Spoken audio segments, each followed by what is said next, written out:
فاعوذ باللہ من الشیطان الرجیم بسم اللہ الرحمن الرحیم قال النبی صلی اللہ تعالی علیہ وآلہ وسلم لا يؤمن احدکم حتی اکون یقال انہ مجنون او کما قال صلی اللہ تعالی علیہ وآلہ وسلم صدق اللہ وصدق رسول اللہ صلی اللہ تعالی علیہ وآلہ وسلم غوث اعظم بمنی بے سرو ساما مدد قبلہ دین مدد کعبہ ایمان مدد انتظار کرم تست من عینی رائے خدا جو خدا بینو خدا دا مدد بگردہ بے بلا افتاد کشتی ضعیفانو شکستہ رات و پشتی بحق کے خواجہ عثمان ہارون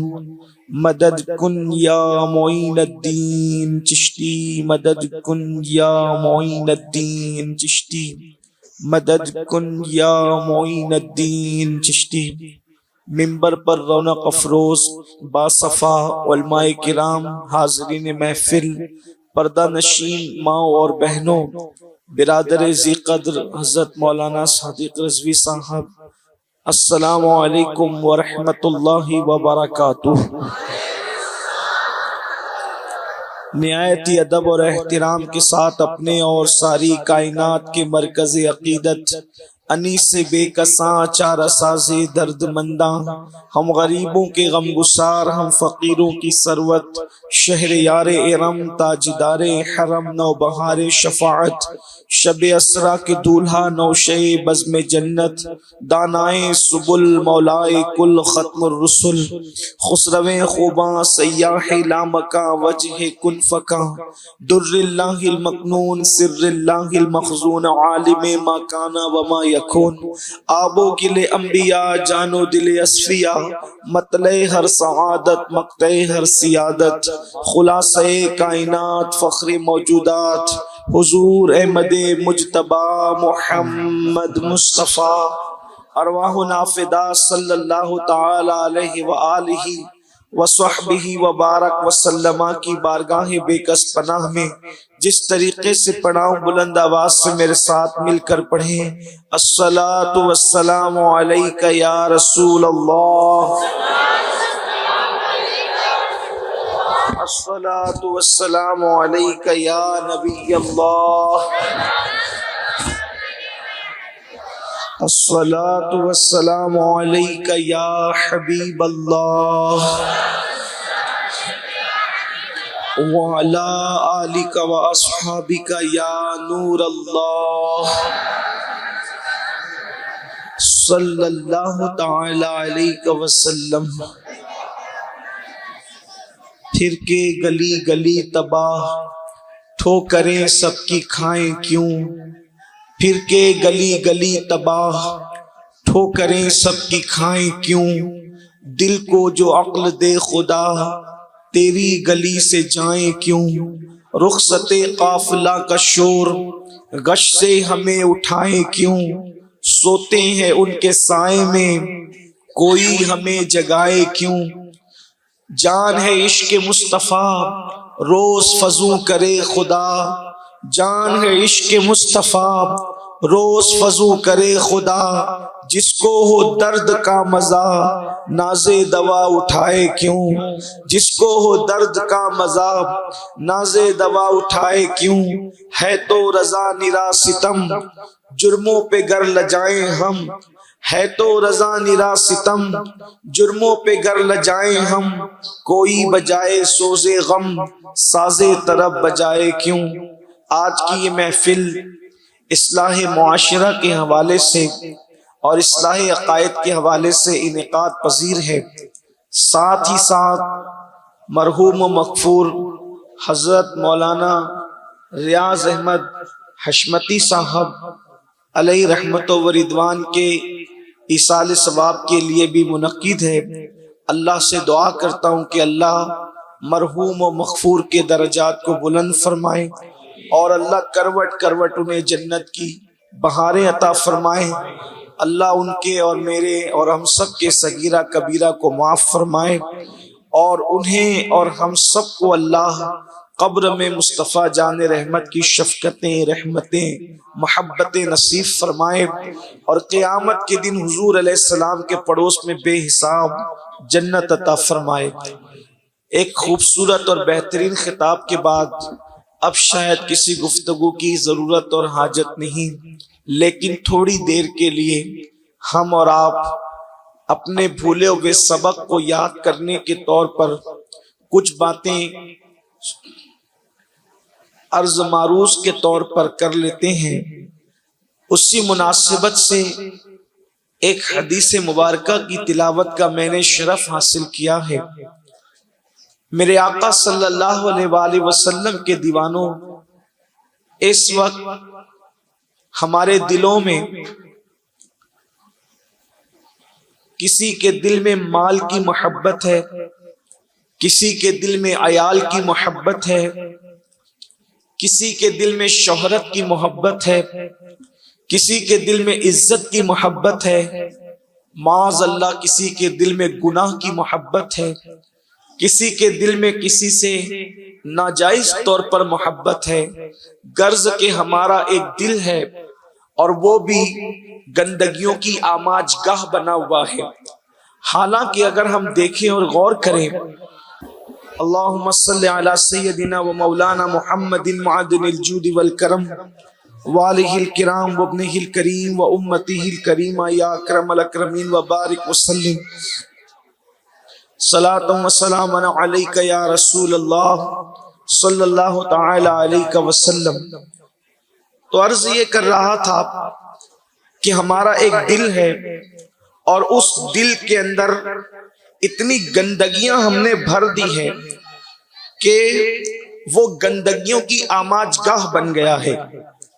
انسان کے اشرف المخلوقات ہونے کی بہت ساری وجوہات میں سے سب سے بڑی ایک وجہ صرف یہ ہے کہ اللہ تبارک و تعالی نے انسان کو محبت کرنے والا دل عطا کیا ہے، اور یہ جو محبت کرنے والا دل اللہ نے حضرت انسان کو دیا ہے، یہ عشق کرنے والا دل اللہ نے کسی اور مخلوق کو عطا نہیں کیا ہے۔ جو مقام انسان کے دل کا ہے وہ کسی اور کے دل کو یہ مقام حاصل نہیں ہے۔ لیکن کتنی کم نصیبی کی بات ہے کہ جو دل اللہ تبارک و تعالیٰ نے محبت کے لیے، عشق کے لیے، پیار کے لیے دیا، اس دل کو ہم نے بھی آوارگی کی راہ پہ ڈال دیا۔ آنکھیں آوارہ ہو گئی، ہاتھ آوارہ ہو گئے، پیر آوارہ ہو گئے، وقت آوارگی میں گزر رہا ہے۔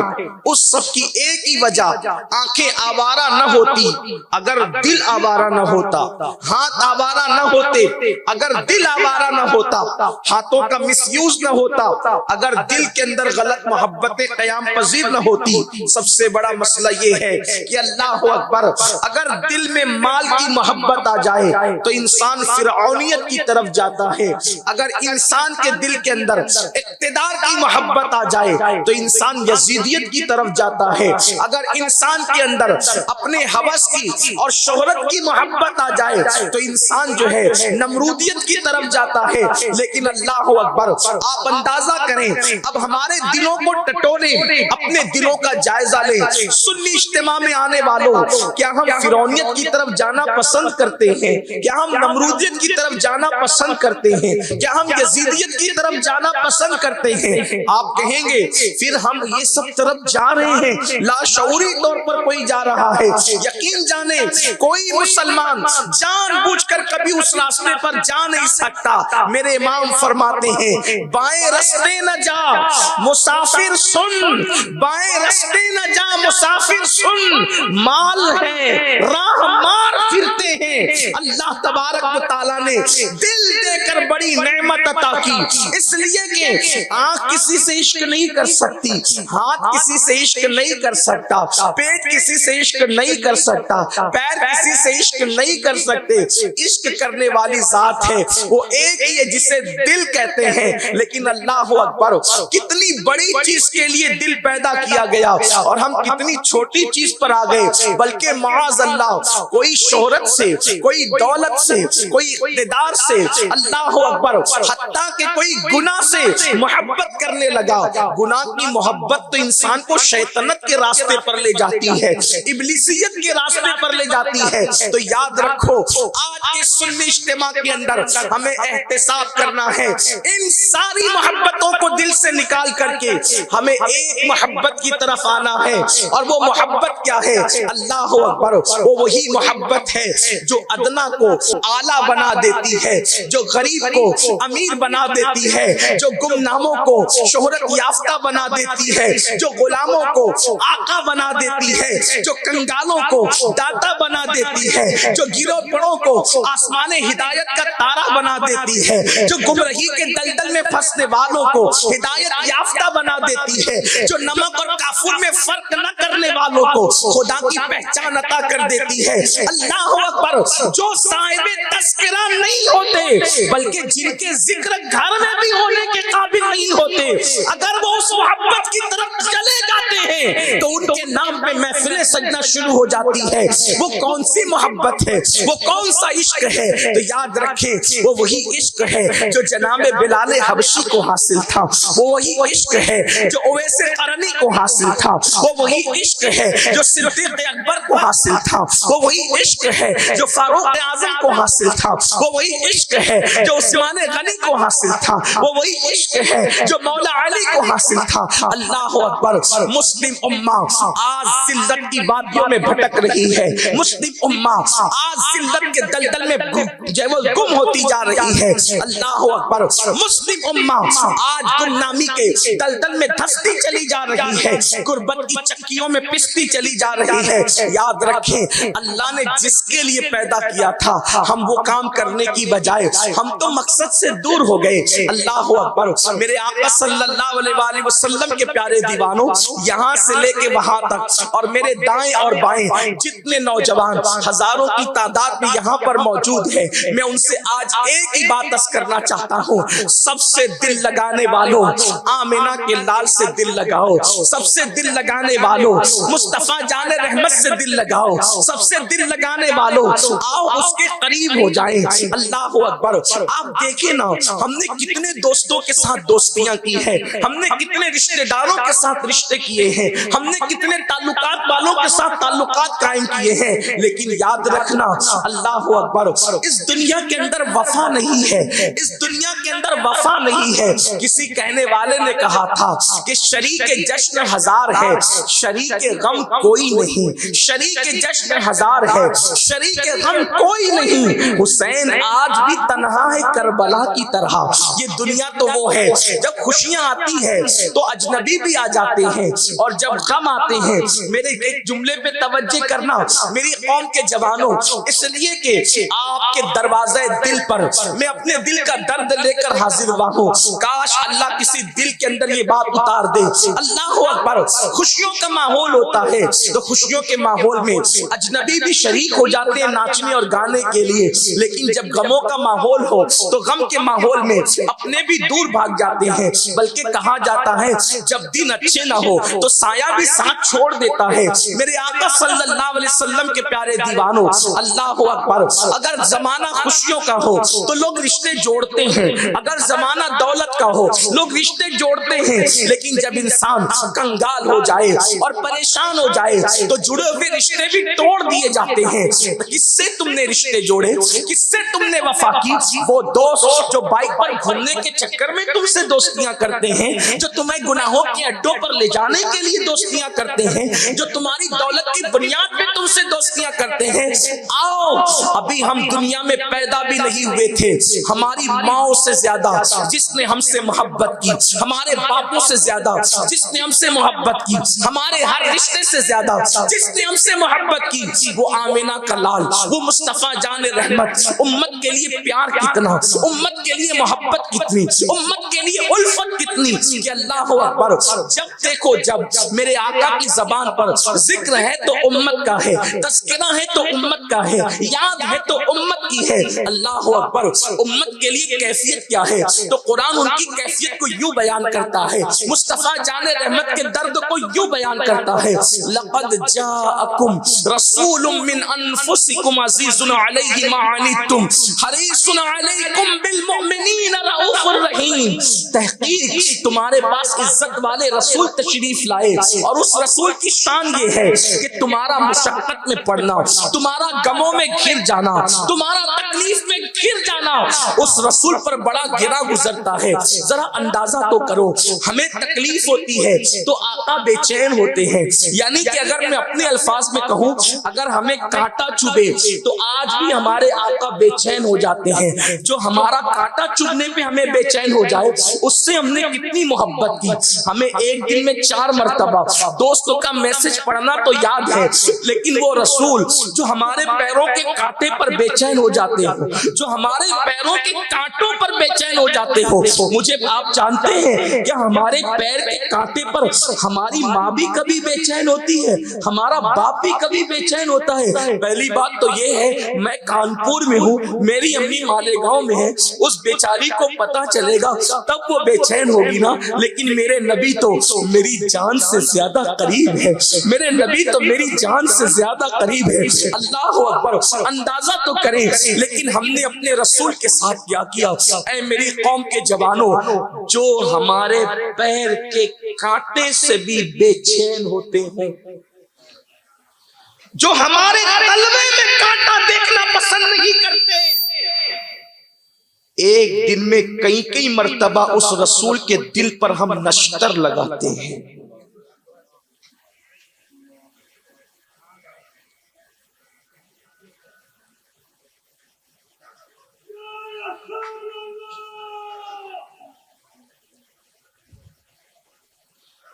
لوگ کہتے ہیں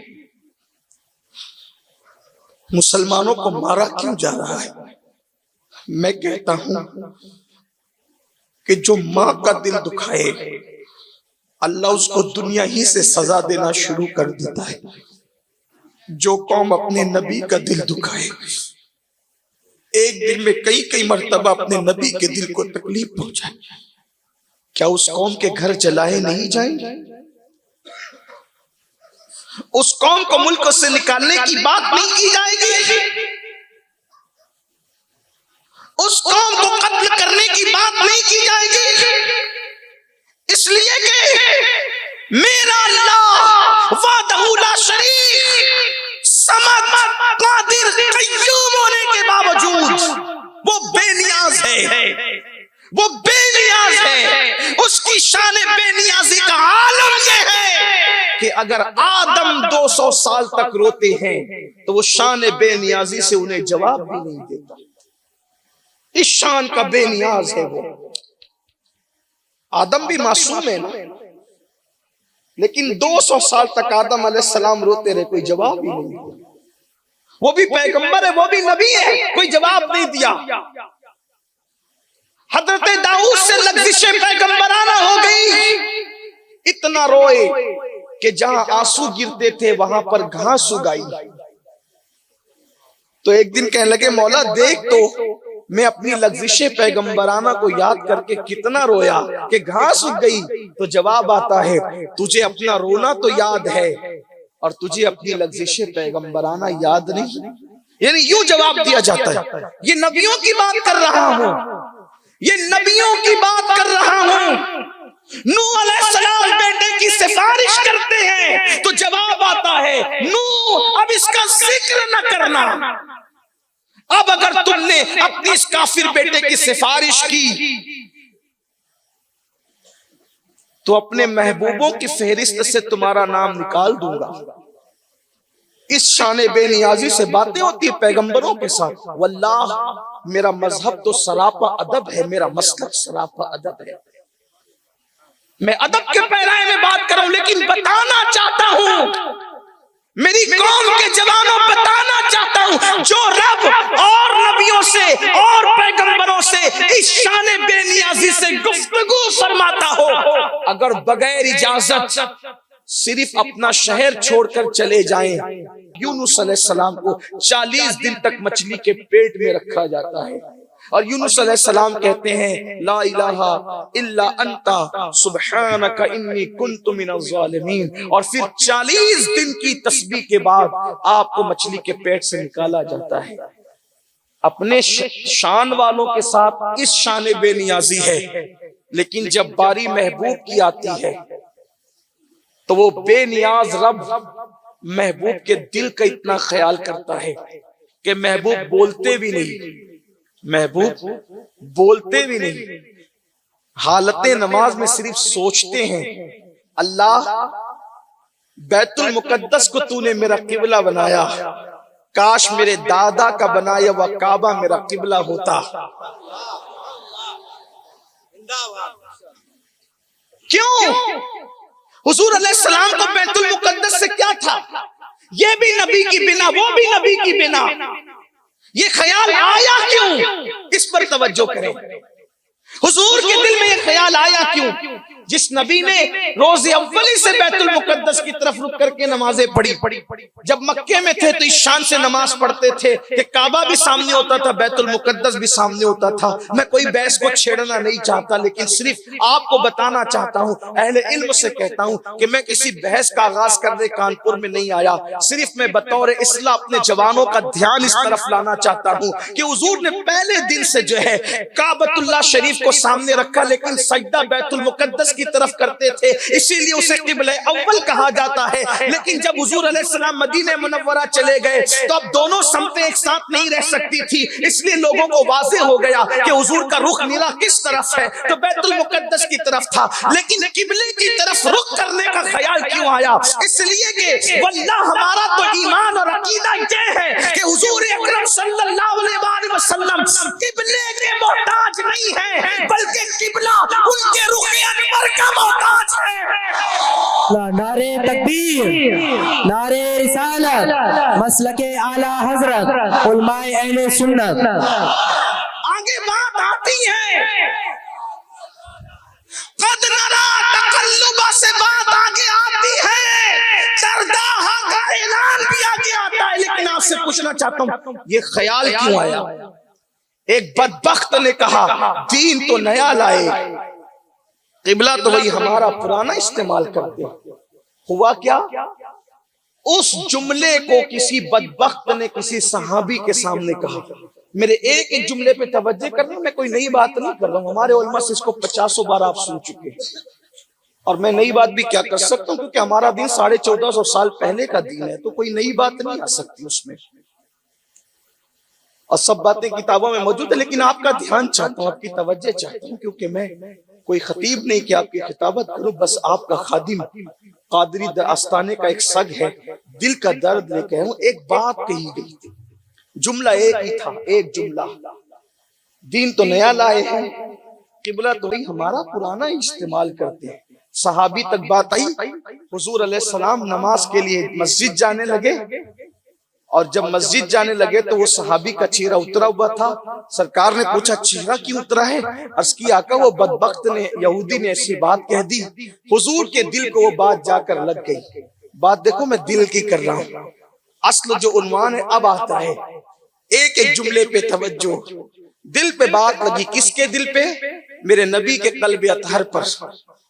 دیکھو دل تو دل ہے، اتنا مضبوط تھا کہ قرآن کے نزول کو اٹھایا، جس کو پہاڑ نہ اٹھا سکے وہ اٹھایا۔ توجہ کرنا، توجہ کرنا، طاقت میں اتنا مضبوط ہے، طاقت میں اتنا مضبوط ہے، اتنا مضبوط کہ قرآن کا بوجھ اٹھایا، وہ بوجھ لو انزلنا هذا القرآن على جبل لرأيته خاشعا متصدعا من خشية الله۔ اگر یہ قرآن ہم کسی پہاڑ پہ نازل کرتے تو تم دیکھ لیتے پہاڑ تو ریزہ ریزہ ہوتے ہوئے، لیکن جب قلب مصطفیٰ پہ نازل کیا تو قلب مصطفیٰ اپنی جگہ اٹل رہ کر کے بتا دیا کہ طاقت میں قلب مصطفیٰ کا مقابلہ دنیا کا کوئی پہاڑ بھی نہیں کر سکتا۔ اتنا طاقتور ہے میرے نبی کا قلب اطہر۔ یا رسول اللہ، زندہ آباد، زندہ آباد۔ ارے جس کا قلب، ان کے قلب کی طاقت کا اندازہ کون لگائے؟ ان کے قلب کی طاقت کا اندازہ، قلب کی طاقت کا اندازہ کون لگائے؟ جب ان کے انگلی کی طاقت کا اندازہ کر لو کہ اشارہ کرے تو چاند ٹکڑے ہو جاتا ہے۔ بدلے میں اتنی طاقت ہے اس کے بازوؤں میں کتنی طاقت ہوگی، اور جس کے بازوؤں میں اتنی طاقت ہے اس کے قلبوں میں کتنی طاقت ہے۔ جس کو بارے دو عالم کی پرواہ نہیں، ایسے بازو کی قوت پہ لاکھوں سلام۔ سبحان اللہ۔ اور 108 علوم و فنون میں ماہر مجدد آ کر کے سر خم کرتا ہے، قلم توڑ کر کہتا ہے دل سمجھ سے ورا ہے۔ سبحان اللہ۔ نبی کا دل، جس نے پانی پہ قلم اٹھایا تو پانی کو مفکرین کہتے ہیں کہ پانی پانی کر دیا، تیمم کے باب میں مٹی پہ قلم اٹھایا تو خاک کو خاک میں ملا دیا، تحقیق کیسے دریا بہائے۔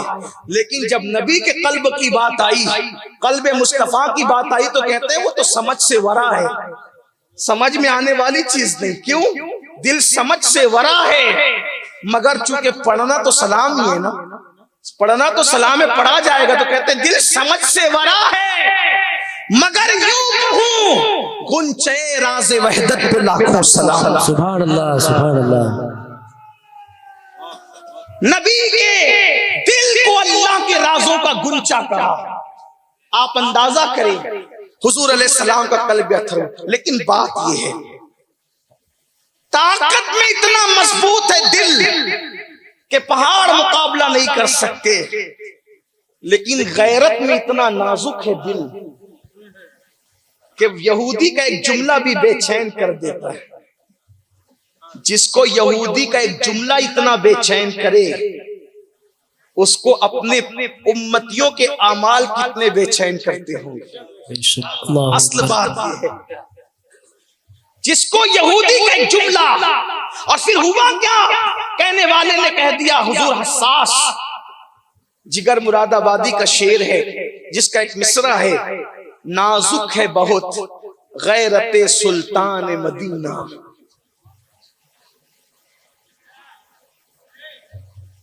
طاقت میں کوئی مثال نہیں، لیکن غیرت کی نزاکت کا عالم یہ ہے کہ شیشے بھی فیل ہے،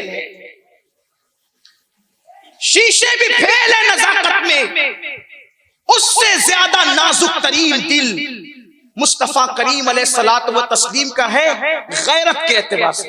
پھر کہتا ہوں طاقت کے اعتبار سے کوئی مقابلہ نہیں، لیکن غیرت کی نزاکت کا عالم یہ ہے کہ مکڑی کا جالا بھی اس نزاکت کو حیرت سے تکتا ہے، تارے عنکبوت بھی اسے حیرت سے تکتے ہیں۔ غیرت کی نزاکت کا حال یہ ہے کہ رگے گل کی نزاکت بھی حیرت و استجاب کی عالم میں حیرت سے کھڑی ہو کر تکتی ہے کہ قدرت نے کسی کو بھی اتنی نزاکت دی ہے۔ ایک یہودی کا جملہ بے چین کرتا ہے، نماز میں کھڑے ہو جاتے ہیں، نماز میں کھڑے ہونے کے بعد بھی دل کی غیرت کی نزاکت کا حال یہ تھا کہ جو نماز میں کھڑے ہو جائے وَتَبَتَّلْ إِلَيْهِ تَبْتِيلًا کی تفسیر بن جائے، وَتَبَتَّلْ إِلَيْهِ تَبْتِيلًا کی تفسیر بن جائے، سب سے کٹ کر اپنے اللہ سے منسلک ہو جائیں۔ لیکن کتنی نازک تھی دل کی کیفیت کہ سب سے کٹ گئے، لیکن دل پر وہ جملہ برابر بے چین کرتا رہا۔ اور پھر کہاں نہیں صرف سوچا 4 رکعت نماز کی نیت کی، صرف سوچا، اور سوچنے پر اس قدر تجسس ہوا کہ سوچنے لگے کہ میں سوچ رہا ہوں پیغام ابھی آئے گا، میں سوچ رہا ہوں پیغام ابھی آئے گا۔ اور اسی پیغام میں حالت نماز میں کبھی چہرہ اوپر ہوتا ہے اور کبھی نیچے ہوتا ہے، کبھی اوپر ہوتا ہے اور کبھی نیچے ہوتا ہے، کبھی اوپر ہوتا ہے۔ میرے اللہ کو یہ ادا محبوب کی ادا ایسی پسند آئی کہ وہ ادا پر بھی قرآن آیا، قد نرا تقلب وجهك في السماء فلنولينك قبلة ترضاها۔ اے پیارے، ہم بار بار آپ کا چہرہ آسمان کی جانب اٹھانے کو دیکھتے ہیں، بار بار آپ کا چہرہ آسمان کی طرف اٹھانے کو دیکھتے ہیں، آپ کا دل جدھر چاہے۔ سبحان اللہ، سبحان اللہ، بہت خوب۔ فَلَنُوَلِّيَنَّكَ قبلتن ترداہا، ہم اس کو قبلہ بنا دیں گے جدھر آپ کی مرضی ہوگی۔ سبحان اللہ، نعرہ تکبیر، نعرہ رسالت۔ 200 سال تک کسی کو جواب نہ دے، کسی کے ساتھ یہ شان بے نیازی سے بات کرے، کسی کے ساتھ یہ شان بے نیازی، لیکن جب محبوب کے دل کی بات آ جائے، جب قلب محبوب کی بات آ جائے، قلب محبوب کی نازک جملہ سن لے، جب قلب محبوب کی بات آ جائے تو پھر نماز کا خیال نہیں کیا جاتا، بلکہ محبوب کے قلب کا خیال کیا جاتا ہے۔ ہماری نماز بعد میں ہوگی، پہلے تیرے دل کی مراد پوری ہو جائے۔ سبحان اللہ، سبحان اللہ، نعرہ تکبیر، نعرہ رسالت۔ اس لیے کہ نازک ہے بہت غیرت سلطان مدینہ، کہیں محبوب کے دل کو لگ نہ جائے، تاخیر ہو گئی، محبوب کے دل کو بات نہ لگ، محبوب کو تکلیف نہ ہو جائے، تو ان کے دل کی خوشی کے لیے 4 رکعت پوری ہونے سے پہلے کا ہم قبلہ بدل دیتے، کیونکہ تیرے دل کا خیال اتنا ہے۔ محبوب جو تجھے بنایا، کسی کو صفی بنایا، کسی کو نجی بنایا، کسی کو خلیل بنایا، کسی کو کلیم بنایا، تجھے پیارے جو حبیب بنایا، تجھ سے محبت کرتے ہیں نا، تو تیرے دل کا خیال اتنا ہے کہ تو نے چاہا اور ہم نے قبلہ بدل دیا، کیونکہ تیرا دل بڑا نازک ہے، بڑا حساس ہے پیارے، تیرا دل بڑا نازک ہے نا یہ توجہ آپ کی۔ اب آپ مجھے بتائیں، وہ بے نیاز ہو کر جب محبوب کے دل کی نزاکتوں کا اتنا خیال کرتا ہے، اور ہم امتی ہو کر اپنے نبی کے دل کی نزاکت کا کتنا خیال کرتے ہیں۔ عشق رسول کی بات تو جلسوں میں روز ہوتی ہے، محفلوں میں روز ہوتی ہے، لیکن میری قوم کے جوانوں، کبھی ہم نے سوچا وہ رسول جو ہمارے پیر میں کانٹا چبھنے پر بے چین ہو جائیں، ہمارے پیر کے کانٹے پر بے چین ہو جائیں، اس رسول کا دل ایک دن میں ہم کتنی مرتبہ چھلنی چھلنی کرتے ہیں؟ سوچو نہ ذرا، یہاں سے لے کے وہاں تک، دائیں سے لے کے بائیں تک، میں اور آپ سب مل کر کے سوچے، ذرا سوچو تو صحیح، جب قہقہا لگانے پر حضور کا دل دکھ سکتا ہے تو داڑیاں منڈانے پر حضور کے دل کی کیفیت کا حال کیا ہوتا ہوگا؟ جانتے نہیں ہیں چند نوجوان مدینہ منورہ میں ایک جگہ جمع ہو کر قہقہا لگا کے، یعنی زور زور سے چلا چلا کر کے ہنس رہے تھے۔ آقا سواری سے جا رہے ہیں، میرے آقا زمین پہ اتر آئے اور ان جوانوں سے کہا، کیا تم کو جنت میں جانے کا پروانہ مل گیا؟ وہ لوگوں نے کہا، نہیں یا رسول اللہ، ہمیں جنت میں جانے کا پروانہ نہیں ملا۔ تو آقا فرماتے ہیں، جس کو جنت میں جانے کی سند نہ ملی ہو اور وہ قہقہا لگا کے ہنستے ہیں، مجھے ان پہ حیرت ہے۔ بتاؤ، اگر قہقہا لگا کر کے ہنس کر کوئی غفلت کرے تو حضور کے دل پر اس طرح گزرتی ہے، تو جو کانوں میں ایئر فون لگا کر کے گھنٹوں گھنٹوں گانے سنتے ہوں گے، گھنٹوں گھنٹوں میوزک سنتے ہوں گے، اللہ اکبر۔ اور بڑی معذرت کے ساتھ لوگ یہ نہ کہیں کہ مجھے ان عناوین سے کوئی دلچسپی ہو گئی ہے، میری مجبوری ہے، لیکن میں بولنا چاہتا ہوں کہ جب کوئی نوجوان کسی لڑکی سے ناجائز تعلقات کرنے کے بعد اس سے گھنٹوں گھنٹوں فون پر سیکسی اور شہوانی گفتگو کرتا ہوگا، اس وقت میرے نبی کے دل پر کیا گزرتی ہوگی؟ لوگ کہتے ہیں ہم تباہ ہو رہے ہیں، کبھی مسلمان کو تباہ نہیں کیا جا سکتا، مسلمان کو کبھی برباد نہیں کیا جا سکتا۔ مجھے بتاؤ، ارے اگر کسی کمپنی کے مالک کا کتا کوئی بن جائے تو اس کتے پر کوئی مائی کا لال ڈنڈا نہیں برسا سکتا، تو مسلمان پر کوئی کیسے ڈنڈا برسا سکتا ہے؟ جس کا رب اللہ ہو، جس کے نبی محمد الرسول اللہ ہو، ہے کوئی ایسا پیدا ہونے والا جو قوم مسلم کی آنکھوں میں آنکھیں ڈال سکے؟ بس ہم نے ایک ہی بھول کی ہے، ہم نے ایک ہی غلطی کی ہے، کتے پہ ڈنڈے اس لیے نہیں پڑتے کہ وہ مالک کی چوکھٹ پر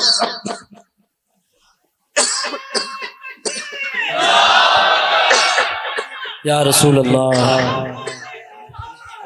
وہ مالک کی چوکھٹ پر پڑا ہوا ہے 24 گھنٹہ، مالک کی ایک روٹی پر 24 گھنٹہ اس کی چوکھٹ پہ پڑا ہوا ہے، اور ہم اپنے اللہ اور اس کے رسول سے اتنے دور ہو گئے، اعمال کی وجہ سے، جرائم کی وجہ سے، گناہ کی وجہ سے، کہ آج امت مسلمہ کا یہ حال ہو گیا کہ دنیا کا کوئی ملک ایسا نہ رہا جہاں پر مسلمان اس عزت کے ساتھ جی رہا ہو جس عزت کا وہ حقدار ہے۔ اس وقار کے ساتھ جی رہا ہو جس وقار کا وہ حقدار ہے، اس عظمت کے ساتھ جی رہا ہو جس عظمت کا وہ حقدار ہے، ان حقوق کی پاسداری کے ساتھ جی رہا ہو جو مسلمانوں کے حقوق ہوں۔ وجہ کیا ہے؟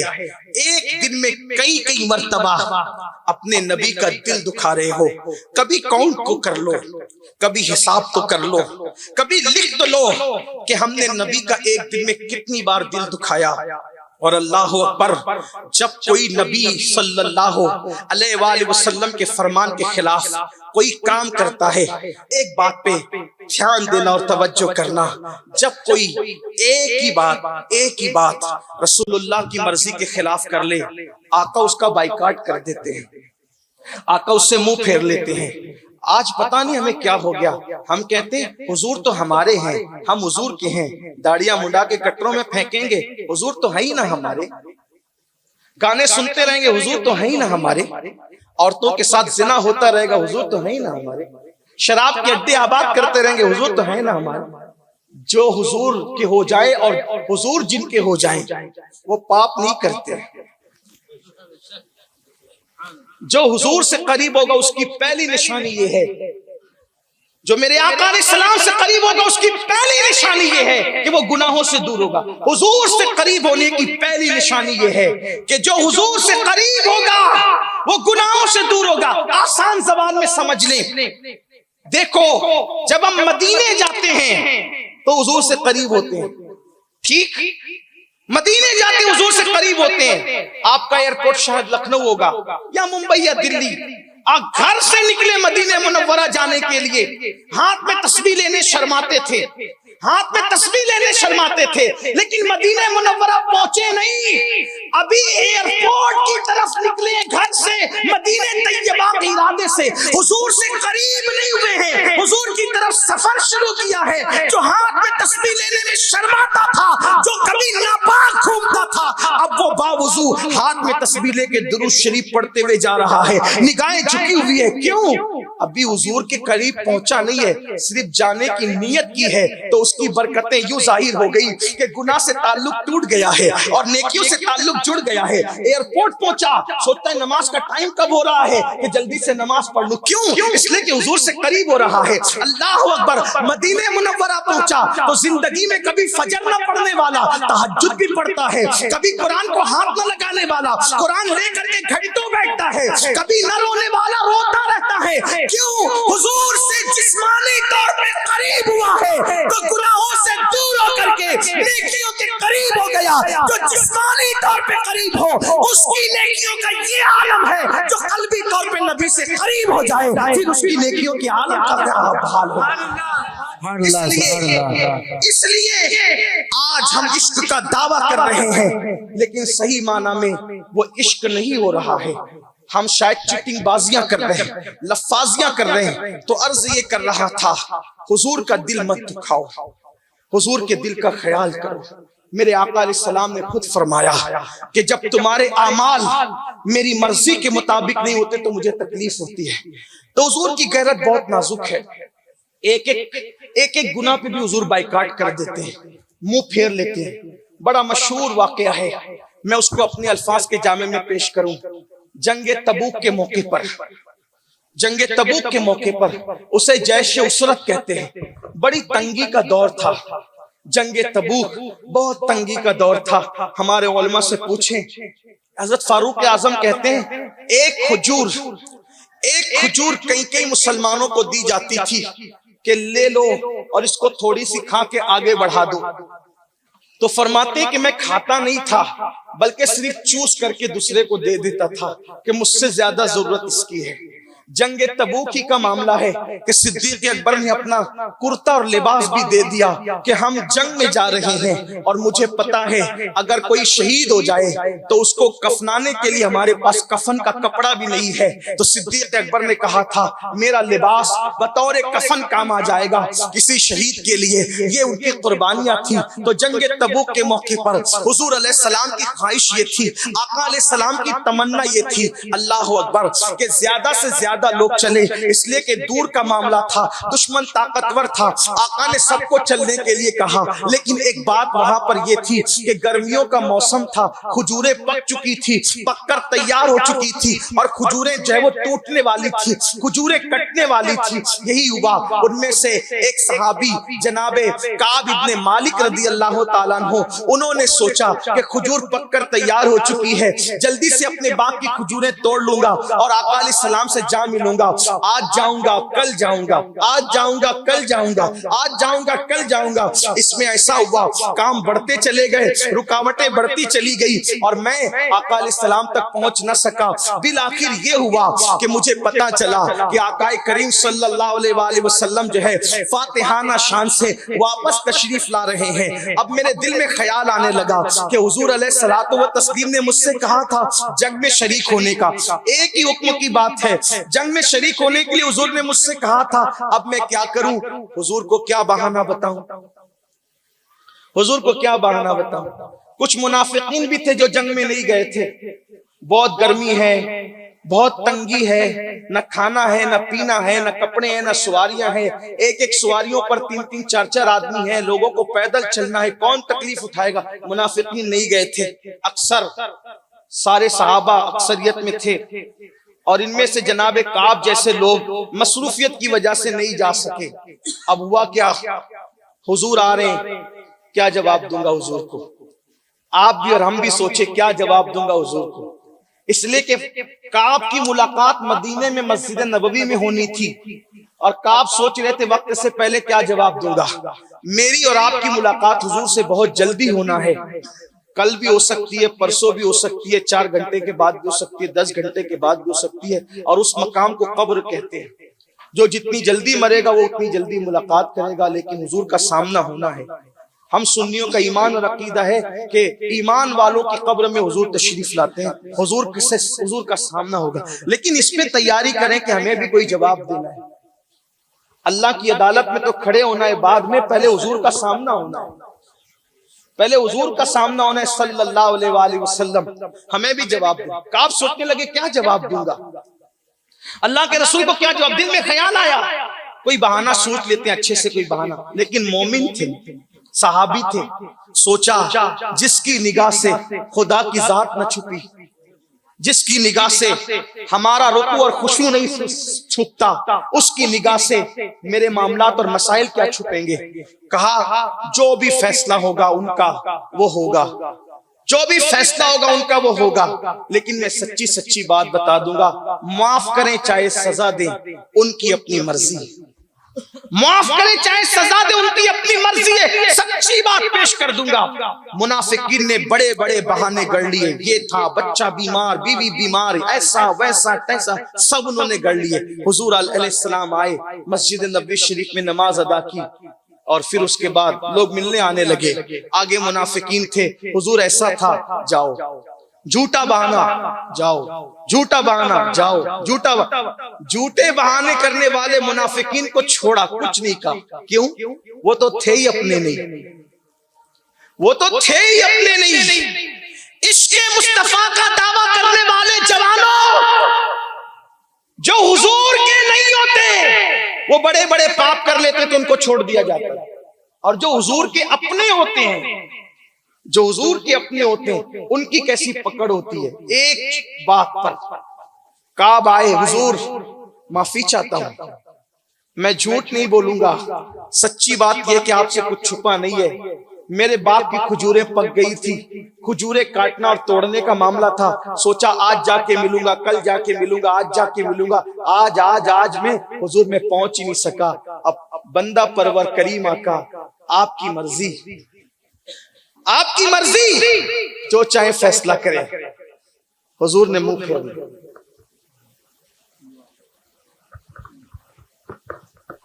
دو چیزوں پہ غور کرو، فتح مکہ کے دن جان کے دشمن کھڑے ہیں، ان کو معافی ہے، اور عاشق کو ایک بظاہر ایک بات پر، ایک فرمان پر عمل نہ کرنے کی بنیاد پہ منہ پھیر لیا جاتا ہے۔ پتا چلا دشمنوں کو ڈھیل ہے، دشمنوں کو معافی ہے، مکاروں کو معافی ہے، لیکن عاشقوں کے لیے غیرت اتنی زیادہ ہے کہ ایک فرمان پہ عمل نہیں ہوا، منہ پھیر لیا اور اعلان ہو جاتا ہے جاؤ جاؤ۔ صحابہ سے کہا جاتا ہے کوئی اس کو سلام نہ کرے، کوئی اس سے کلام نہ کرے، کوئی اس سے گفتگو نہ کرے، اس کا بائیکاٹ کر دو۔ شاید اس پر ہماری توجہ نہیں ہے، ہم نے نبی کی رحمت پر توجہ کی، ہم نے نبی کی غیرت پر توجہ نہیں کی۔ نبی کی رحمت سب کے ساتھ ہے، نبی کی غیرت صرف عاشقوں کے ساتھ ہے۔ یہ شہادت کہیں الفت میں قدم رکھنا ہے۔ لوگ آسان سمجھتے ہیں مسلمان ہونا، بہت آسان ہے کافر کا مسلمان ہونا، بہت مشکل ہے مسلمان کا مسلمان ہونا۔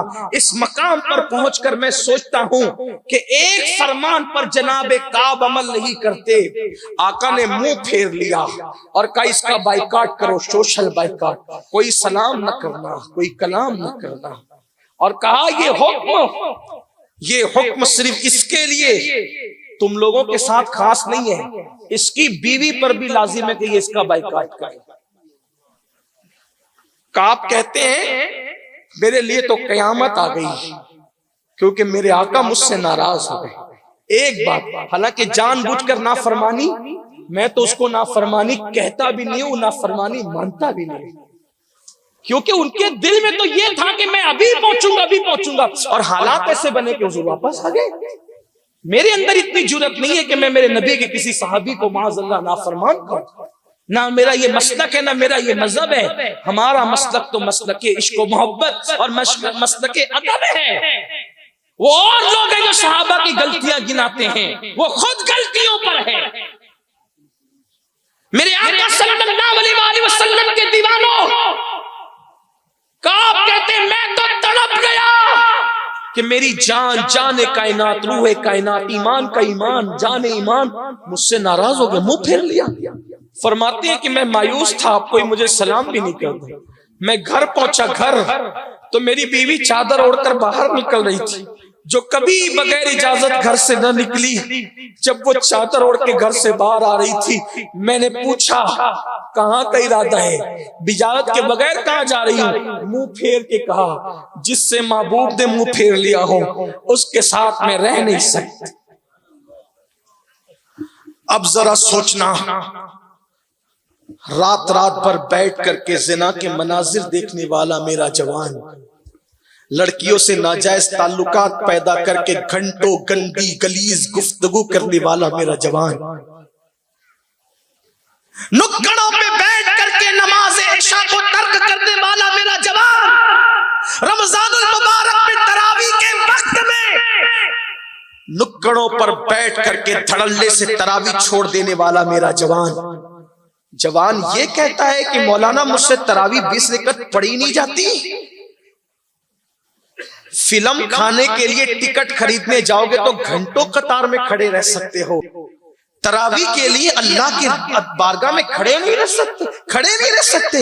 جو 20 رکعت تراویح کے لیے کھڑے رہنے کی طاقت جس میں نہ ہو وہ کیسا عاشق رسول ہے؟ اسے عاشق رسول کہلانے کا حق کیا ہے؟ جو کہے کہ گٹکے اور سگریٹ کی وجہ سے مجھ سے روزے نہیں رکھے جاتے، اسے عاشق رسول کہلانے کا حق کیا ہے؟ جو ماہ رمضان کو جنوری اور فروری کی طرح کھا پی کر کے گزار دیتا ہو، اسے عاشق رسول کہلانے کا حق کیا؟ وہ منہ کیا دکھائے گا؟ سوچو، ایک بات پر کعب بظاہر عمل نہیں کرتے۔ حضور علیہ السلام نے بائیکاٹ کے لیے کہا، بیوی نے تک بائیکاٹ کر دیا۔ اللہ نہ کرے، 1000 بار نہ کرے، نہ روزہ، نہ نماز، نہ تلاوت، نہ تسبیح، نہ تراویح، نہ عبادت، نہ ریاضت، نہ تقوی، نہ طہارت، گناہ گناہ گناہ، صرف گناہ۔ اللہ نہ کرے اگر میدان محشر میں ہمارے لیے یہ اعلان ہو جائے کہ بہت پاپ کر کے آیا ہے، اس کا بائیکاٹ کیا جائے۔ جس دن فرشتے کہیں گے سلام علیکم طبتم، اس دن اگر سلام پر پابندی لگ جائے تو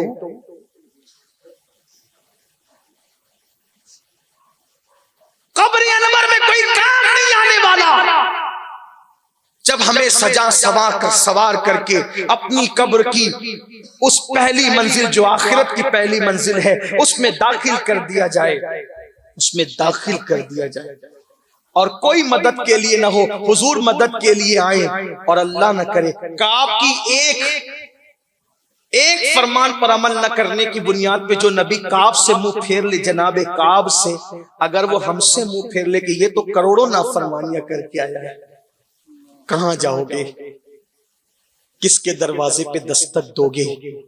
بہت کھلکھلا کر کے جرائم کر رہے ہو نا، بہت کھلکھلا کر کے گناہ کر رہے ہو نا۔ دنیا کے اندر ایک امتحان میں ناکام ہو جاؤ تو ہزاروں مرتبہ امتحان دینے کا موقع ملے گا، لیکن اللہ کے امتحان میں، اور وہ بھی قبر کے امتحان میں، جو پہلی منزل آخرت کی اور اس کا پہلا امتحان، حضور قبر میں آئے قبر کو جگمگانے کے لیے اور منہ پھیر دیں اور منہ پھیر کر چلے جائیں، منہ پھیر کر چلے جائیں، کہاں جاؤ گے؟ کس کے دروازے پہ دستک دو گے؟ جناب کعب کہتے ہیں میری زندگی میں تو قیامت آ گئی، جب میں مسجد جاتا تھا تو لوگ مجھ سے منہ پھیر لیتے تھے کیونکہ حضور نے منہ پھیر لیا، ایک فرمان پہ عمل نہیں ہوا، آقا نے منہ کیا پھیرا؟ سب نے منہ پھیرا۔ ہماری جماعت میں صوفیہ تو یہاں تک کہتے ہیں کہ کعب اپنی بکریوں کے پاس گئے تو بکریاں بھی منہ پھیر کر چلی۔ اب آپ کہتے ہیں عزت نے کیوں منہ پھیرا، رزق نے کیوں منہ پھیرا، برکت نے کیوں منہ پھیرا، وقار نے کیوں منہ پھیرا، عروج نے کیوں منہ پھیرا، کامیابی نے کیوں منہ پھیرا؟ جناب کعب کی روایت بتا رہی ہے جس سے حضور منہ پھیر لیں پھر اس سے کامیابی بھی منہ پھیر لیتی ہے، روزی کی برکت بھی منہ پھیر لیتی ہے، اس سے اولاد کی محبت بھی منہ پھیر لیتی ہے، اس سے اقتدار بھی منہ پھیر لیتا ہے، اس سے وقار بھی منہ پھیر لیتا ہے۔ اللہ اکبر! میرے امام کہتے ہیں بلکہ جس سے حضور منہ پھیر لے اس سے اللہ کی رحمتیں بھی اپنا منہ پھیر لیا کرتی ہیں، کچھ نہیں بچتا اس کا۔ آج ہمارا کچھ جو بچا نہیں ہے، وجہ یہ ہے کہ ہم نے حضور علیہ السلام کے قلب نازنین کا خیال نہ کیا، حضور کے قلب اطہر کا خیال نہ کیا۔ اے عشق رسول کرنے والوں، اے محبت رسول کا دعویٰ کرنے والوں، آؤ اگر عشق کرنا ہے تو زبانی عشق نہ کرو، عشق کرنا ہے تو صرف نعروں کا عشق نہ کرو، عشق کرنا ہے صرف جلسوں اور کانفرنسوں کا عشق نہ کرو، اگر عشق کرنا ہے تو اپنے آقا سے دل کا عشق کرو۔ اور دل کا عشق کیا ہے؟ بس اب اپنی اس گفتگو کا آخری حصہ آپ کی خدمت میں پیش کر کے بات ختم کرتا ہوں۔ عشق کرنا ہے تو عشق کی پہلی سیڑھی یہ ہے، اور اس عشق کی آخری سیڑھی بھی یہی ہے، پہلی سیڑھی اور آخری سیڑھی، کہ جس سے عشق ہوتا ہے وہ اس کے دل کا خیال کرتا ہے، بس دل کا۔ بڑے سے بڑا نقصان اٹھا لوں گا، محبوب کا دل نہیں دکھاؤں گا، اور محبوب کا دل دکھنے نہیں دوں گا۔ آؤ جو آخری حصہ کرا تھا، یہ ایک صحابی جناب خبیب، مشہور نام ہے حضرت خبیب، کافروں نے پکڑ لیا، جناب خباب الگ ہے اور خبیب الگ ہے۔ حضرت خباب بہت جیے، حضرت خبیب کی شہادت ہو گئی۔ خبیب مکے کے کافروں نے پکڑ لیا خبیب کو بدر کا بدلہ لینے کے لیے، اور مکے کے کافر خبیب کو پکڑنے کے بعد پلان کرتے ہیں، خبیب ہمیں میں سے ہے، خبیب ہمیں میں سے ہے، محمد عربی کا دل ایسا دکھائیں گے کہ وہ بے چین رہا کریں گے ہمیشہ۔ اور اس کا طریقہ کیا انہوں نے نکالا؟ معاذ اللہ، دیکھو کافر کی سوچ، اور تم حرم کیا کر رہے اتنا سوچو۔ انہوں نے کہا خبیب کو لالچ دو، خبیب کو لالچ دو کہ خبیب محمد عربی کا دین چھوڑ دے، کیونکہ محمد عربی روح فدا صلی اللہ علیہ وآلہ وسلم کو سب سے زیادہ اگر تکلیف پہنچتی ہے تو کس بات سے پہنچتی ہے؟ ان کے دین سے دور ہونے کی وجہ سے۔ ان کے دندان شہید کرو، ان کو اتنی تکلیف نہیں ہوگی، ان کے صحابہ پہ حملہ کرو، ان کو اتنی تکلیف نہیں ہوگی، ان کا خون بہا دو، ان کو ان کی تکلیف نہیں ہوگی، ان کو معاذ اللہ بظاہر بے گھر کر دو، ان کو اتنی تکلیف نہیں ہوگی۔ اگر ان کو تکلیف ہوتی ہے تو اپنے ماننے والوں کے دین سے دور ہونے کی بنیاد پر۔ اس لیے خبیب کے قدموں کے اندر لالچ کی بیڑیاں ڈال دو اور خبیب کو کہو کہ محمد عربی کو چھوڑ دے۔ خبیب کے پاس ان کے بچپنے کے دوست لائے گئے اور کہنے لگے خبیب تم سے پیار ہے، دوستی ہے، محبت ہے، تم پکڑے گئے ہو، مکے والے تمہیں قتل کرنے کا پلان کر رہے ہیں، ابو سفیان نے بڑا دردناک پلان بنایا ہے قتل کا، ایک کام کرو تم محمد عربی کا دین چھوڑ دو۔ اگر تم چھوڑ دو گے دو بڑی چیزیں ملے گی، ایک جان ملے گی جان، اور دوسرا تمہیں مال ملے گا مال، اور مکے میں جو تمہارے گھر پہ قبضہ ہو گیا ہے پھر تمہیں اچھا سا مکان بھی ملے گا، مال بھی ملے گا، سب ملے گا۔ خبیب نے انہیں دیکھا اور دیکھ کر ہنسے، فرمایا او کافر کتو۔ کچھ لوگوں کو یہ جملے برے لگتے ہیں، لیکن جن کو عشق ہوتا ہے ان کی غیرت ہی کچھ اور ہوتی ہے۔ کچھ لوگ کہتے ہیں یہ سنی بڑی شدت کرتے ہیں، ہم کہتے ہیں جس کو عشق شدت کے ساتھ ہوتا ہے نا تو نبی کے دشمنوں کے ساتھ بھی وہ شدت ہی کرتا ہے۔ لوگ کہتے ہیں میں بہت بڑا عاشق رسول ہوں، پھر بدعقیدوں کا جنازہ بھی پڑھتا ہے، وہ کہتا ہے تو چیٹنگ نہ کر، اس لیے کہ جسے شدت کا عشق ہوگا وہ نبی کے دشمن سے بھی شدت کرے گا۔ لوگ کہتے ہیں مولانا احمد رضا بڑے متشدد تھے، ہم کہتے ہیں تم نے کسی سے عشق کیا ہی نہیں تو تمہیں پتہ ہی نہیں ہے کہ عشق والے کی طبیعت کیا ہوتی ہے۔ جسے عشق ہوگا، عشق میں جتنی شدت ہوگی، اور عشق کی شدت آتی کہاں سے؟ قرآن کہتا ہے والذین آمنوا اشد حبا للہ، مومنین اللہ سے شدت کے ساتھ محبت کرتے ہیں، تو جو شدت سے محبت کرے گا وہ اللہ رسول کے دشمنوں کے ساتھ شدت سے نفرت بھی کرے گا۔ اسی لیے میرے امام کہتے ہیں دشمن احمد میں شدت کیجئے، ملحدوں کی کیا مربت کیجئے، چائے پہ تینوں کے دل یا رسول اللہ کی کثرت کیجئے، شرک ٹھہرے جس میں تعظیم حبیب اس برے مذہب پہ لعنت کیجئے۔ سبحان اللہ سبحان اللہ، اللہ اکبر، یا رسول اللہ زندہ باد۔ کیجئے چرچا انہی کا صبح و شام، جان کافر پر قیامت کیجئے۔ عشق والوں میں صلح کلیت کی کوئی حیثیت ہی نہیں ہے، کوئی جگہ ہی نہیں ہے۔ با مسلمہ اللہ اللہ، با برحمن رام رام، یہ ہمارا مسلک نہیں ہے۔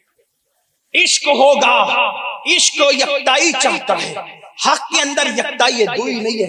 علم غیب کو ماننے والا بھی صحیح، علم غیب کا منکر بھی صحیح، نبی کو زندہ ماننے والا بھی صحیح، نبی کو مر کر مٹی میں کہنے والا بھی صحیح، نبی کی ماں کو مومن ماننے والا بھی صحیح، نبی کی ماں کو کافر کی گالی دینے والا بھی صحیح۔ کس کے ساتھ کھڑے ہو؟ کہاں کھڑے ہو؟ اس لیے کوئی ایک دروازہ منتخب کر لو، دو رنگی چھوڑ دے، یک رنگ ہو جا، سراسر موم یا پھر سنگ ہو جا۔ سبحان اللہ۔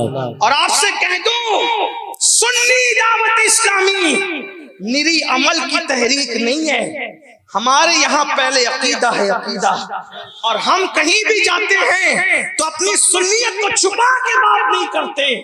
ہمارا فائدہ اسی میں ہے ہزاروں کی بجائے چند لوگ رہ جائے لیکن حق کے ساتھ باطل کے ساتھ 22,000 کا لشکر پسند نہیں ہے، حق کے ساتھ 72 کی جماعت پسند ہے۔ سبحان اللہ، نعرہ تکبیر، نعرہ رسالت۔ ہم تو واضح کہتے ہیں میں وہ سنی ہوں جمیل قادری مرنے کے بعد میرا لاشا بھی کہے گا صلاۃ و سبحان اللہ سبحان اللہ۔ بہت ہمارے یہاں بنیاد عقیدہ ہے تو اس کا آپ کو خیال رکھنا چاہیے، لیکن بات عرض کر رہا تھا وہ دور نکلتی ہے۔ میں گفتگو کے آخری حصے میں اور مرحلے میں پہنچنا چاہتا ہوں کیونکہ وقت بھی کافی ہوا ہے، کچھ لوگوں کے کھڑے رہنے کا مجھے خیال ہے، حالانکہ میں عمر کے اس حصے میں ہوں کہ میں 4 گھنٹے بھی کھڑے رہوں تو الحمدللہ مجھے کوئی تکلیف نہیں ہے۔ سبحان اللہ۔ ابھی میں 40 میں پہنچنے میں بھی 3 سال میرے اور باقی ہے الحمدللہ. سبحان اللہ. 29 مئی آئے گی تو انشاءاللہ میں 37 سال کا ہو جاؤں گا.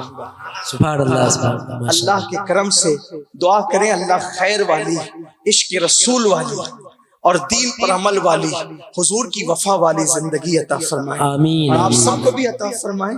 لیکن آپ سے کہنا چاہتا ہوں، مجھے خیال ان بھائیوں کا جو دیر سے مجھ سے پہلے سے کھڑے ہوئے ہیں، تو عرض کر رہا تھا، بات دور نکلی کہ جناب خبیب کو انہوں نے دولت کی بات کی، دولت کی بیڑیاں پیروں میں رکھنے کی بات کی. خبیب نے ہنس کے کہا تمہیں پتا کیا ہے محمد عربی کی غلامی کی شان کیا ہے؟ پوری کائنات کی دولت بھی اگر خبیب کے قدموں میں رکھ دو، پوری کائنات کی دولت بھی خبیب کے قدموں میں رکھ دو، اور ایک طرف مصطفیٰ جان رحمت کے ساتھ وفا، تو حضور کی وفا کے سامنے میں اس دولت کو جوتے کی نوک پہ رکھتا ہوں جو حضور کی وفا چھوڑ کر کے دنیا کی دولت ملے. اب سنیو میری قوم کے جوانوں، اپنے ساتھ بھی بہت بڑا فراڈ ہو رہا ہے. اس وقت کے کافر نے جو سوچا تھا نا کہ محمد عربی کے دل دکھانے کا سب سے بڑا طریقہ یہ ہے کہ خبیب کو دین سے دور کر دو، محمد عربی تڑپیں گے، ان کا دل دکھے گا، ان کے دل کو تکلیف پہنچے گی. تو آج لوگ ہم سے کلمہ نہیں چھیننا چاہتے، لوگ آج ہم سے اللہ اکبر مسلمان ہونے کا ٹائٹل نہیں چھیننا چاہتے. لوگ یہ سوچتے ہیں یہ عبد الرحمن رہیں، یہ عبداللہ رہیں، عبد السلام رہیں، غلام محمد رہیں، غلام مصطفیٰ رہیں، لیکن یہ دین سے قریب نہ رہ سکیں، اس لیے کہ نام سے کیا ہوتا ہے، انہیں دین سے دور کر دو، محمد عربی کو تکلیف پہنچے گی. کل کا کافر بھی یہی سوچ رہا تھا، آج اسلام دشمن طاقتیں بھی یہی سوچ رہی تھی، لیکن کل کے مسلمان پر کروڑوں سلام ہو. خبیب نے کہا تھا دنیا کی دولت کو ٹھکرا دیں گے لیکن وفائے مصطفیٰ کو ہاتھ سے جانے نہیں دیں گے. لیکن آج ہم ناکام ہوتے نظر آ رہے ہیں. اللہ اکبر. وہاں دولت پر پیر رکھ کر کے کہا کہ سب چھوڑ سکتا ہوں، حضور کے ساتھ وفا نہیں چھوڑ سکتا، ان کا دل نہیں دکھا سکتا. لیکن اللہ اکبر، آج کسی نے آ کے ہمیں دولت نہیں دی، وہاں دولت دے کر وفا چھینی جا رہی تھی، نہیں چھینوایا، نہیں چھیننے دیا، دل نہیں دکھنے دیا. اور یہاں پیسے دے کے وفا بیچ رہے، وہاں لے کر بھی نہیں چھوڑا وفا، یہاں دے کر. آپ کہیں گے دے کر کیسے؟ فلم میں جاتے ہو تو مفت میں جاتے ہو کہ پیسوں سے جاتے ہو؟ انٹرنیٹ پر گندی فلموں کے لیے ریچارج کرتے ہو مفت میں کرتے ہو کہ پیسوں سے کرتے ہو؟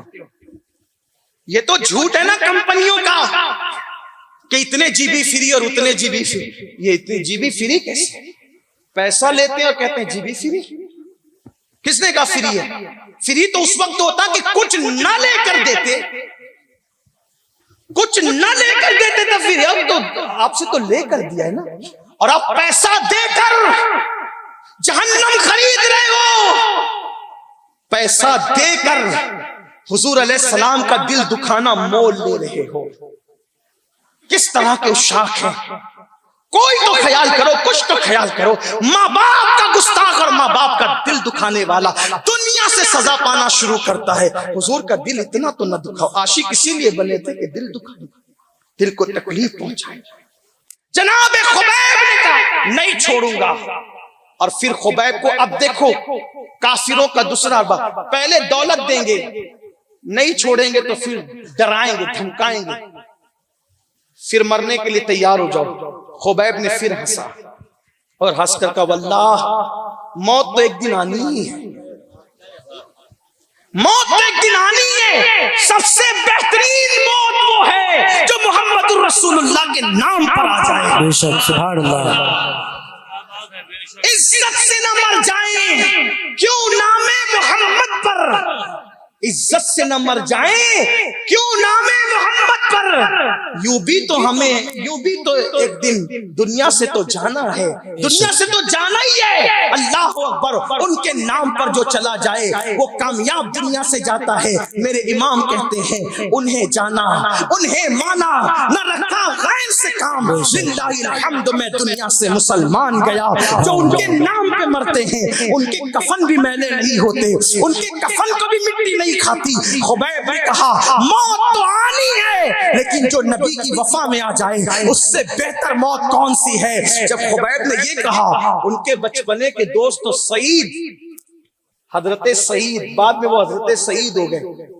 سعید نے سوچا یہ تو اتنی ہمت والا نہیں تھا، بچپنے سے میرے ساتھ رہتا ہے، بچپنے سے میرے ساتھ رہتا ہے، ڈرتا بہت ڈرپوک ہے، اسی لیے تو میں ڈرانے کے لیے آیا تھا، اتنا ہمت والا تو یہ تھا نہیں، لیکن یہ اتنی ہمت کی بات کیسے کرتا ہے؟ تو حضرت سعید کہتے ہیں واللہ اس دن مجھے پتا چل گیا کہ عشق مصطفیٰ لوگوں سے بزدلی کو ختم کر کے انسان کے اندر ہمت اور غیرت پیدا بے شک، سبحان اللہ سبحان اللہ۔ پھر جب کہا کہ مرنے کے لیے تیار ہو جاؤ، اعلان ہوا خبیب کو پھانسی دی جائے گی، خبیب کو پھانسی دی جائے گی، خبیب کو پھانسی دی جائے گی۔ کہتے ہیں پورے مکے میں عید کا سما تھا، عید کا ماحول تھا، اور سب لوگ جو ہے اللہ اکبر تنعیم کی طرف جا رہے تھے۔ آج کل جہاں مسجد عائشہ ہے اس کو تنعیم کہتے ہیں، سب لوگ تنعیم کی طرف جا رہے تھے کہ نبی کے صحابی کو پھانسی دی جائے گی، نبی کے صحابی کو پھانسی دی جائے گی، سب چلے۔ حضرت سعید بیان کرتے ہیں میں مسلمان نہیں ہوا تھا، خبیب کی شہادت ہی میرے لیے مسلمان ہونے کا سبب ہو گئی۔ اللہ اکبر۔ کہتے ہیں جب خبیب کو وہاں لا کر کے کھڑا کیا گیا، جب خبیب کو وہاں لا کر کے کھڑا کیا گیا، اللہ اکبر، جہاں لوگوں کو پھانسی دی جاتی تھی، جہاں لوگوں کی گردنیں اتاری جاتی تھی، جب خبیب وہاں آ کر کے کھڑے ہوئے تب آخری مرتبہ خبیب سے کہا گیا خبیب کیا خیال ہے، چھوڑتے ہو محمد عربی کو، زندگی پاتے ہو یا پھر مرنے کے لیے تیار ہو؟ خبیب نے کہا واللہ مجھے ایسی زندگی نہیں چاہیے جو نبی کو چھوڑ کر کے ہو، میں مرنا چاہتا ہوں۔ جناب خبیب کو اللہ اکبر اتنا سننا تھا، سننے کے بعد مکے کے سردار نے حکم دیا اس کو ایسے نہیں مارو، دردناک انداز سے مارو، چھوٹے چھوٹے بچوں کے ہاتھ میں نیزے دے دو، برچیاں دے دو، تیر دے دو، اور بچے دوڑتے ہوئے آئیں اور خبیب کے جسم کے اندر نشتر لگاتے رہے۔ سوچو تو صحیح، اللہ اکبر، اگر تھوڑی سی پن لگ جائے انگلی میں تو کتنی تکلیف ہوتی ہے۔ یہ وہ مسلمان تھے، یہ وہ عاشقان رسول تھے، یہ وہ رسول اللہ سے سچی محبت کرنے والے تھے، نیزوں سے بچے مارتے تھے۔ خبیب مسکراتے تھے اور بار بار کہتے تھے حضور میں آپ سے دور ہوں لیکن آپ مجھ سے دور نہیں ہیں۔ ذرا یہ عشق والا منظر بھی آپ ملاحظہ فرمائیں، آپ کی عشق میں کیا سزا دی جا رہی ہے۔ کہنے والے نے کہا تھا، بلکہ سرکار نظمی نے کہا تھا، عشق گر جرم ہے پھانسی کی سزا دو مجھ کو، عشق گر جرم ہے پھانسی کی سزا دو مجھ کو، پر درے یار پر مجھ کو یہ سزا دی جائے، پر درے یار پہ مجھ کو یہ سزا دی جائے۔ اللہ اکبر۔ تو جناب خبیب کی آنکھ میں آنسو تو نہیں ہے لیکن آپ مسکرا کر کہتے ہیں آقا یہ منظر ملاحظہ فرمائیں، حضور یہ منظر ملاحظہ فرمائیں۔ اللہ اکبر۔ پھر بالآخر ایک بدبخت آ کر کے کہتا ہے خبیب کیسا لگ رہا ہے، خبیب کیسا لگ رہا ہے؟ خبیب کہتے ہیں کیسا لگ سکتا ہے؟ ایک بدبخت نے ایک جملہ کہا، خبیب کیا تم اس وقت یہ نہیں سوچ رہے ہو، کیا تم اس وقت یہ نہیں سوچ رہے ہو کہ تمہیں چھوڑ دیا جائے اور صحیح سلامت تمہارے بیوی بچوں میں پہنچا دیا جائے اور تمہاری جگہ تمہارے آقا محمد عربی کو یہاں کھڑا کر دیا جائے؟ نشتروں سے آنکھوں میں آنسو نہیں تھے، زخموں سے آنکھوں میں آنسو نہیں تھے، اب آنسو آنکھ میں آ گئے اور کہنے لگے بدبخت میں یہ کیسے سوچ سکتا ہوں، تجھے اندازہ نہیں ہے کہ ہم اپنے آقا سے کتنی محبت کرتے ہیں۔ سن، ہم تو یہ تمنا کرتے ہیں، توجہ کرو عاشقان رسول، اس سچے عاشق کے جملوں پہ توجہ کرو۔ خبیب کہتے ہیں ہم تو یہ تمنا کرتے ہیں کاش ہمارے جسم کے ٹکڑے ٹکڑے کر دیے جائیں اور ہمارے نبی کے تلوے میں کبھی کانٹا بھی نہ چبھے۔ ہم تو اپنے ٹکڑے کروا کر اپنے نبی کے تلووں میں کانٹا بھی نہیں دیکھنا چاہتے۔ یہاں رک کر پوچھنا چاہتا ہوں، وہ تو ٹکڑے کروا کر نبی کے تلووں میں کانٹا نہیں دیکھ سکتے تھے اور یہاں ہم گانے سن کر نبی کے دل پر خنجر لگانے کی کوشش کر رہے ہیں، داڑیاں مڈا کر گٹروں میں پھینک کر حضور کے دل پہ نشتر لگانے کی کوشش کر رہے ہیں، گندی فلمیں دیکھ کر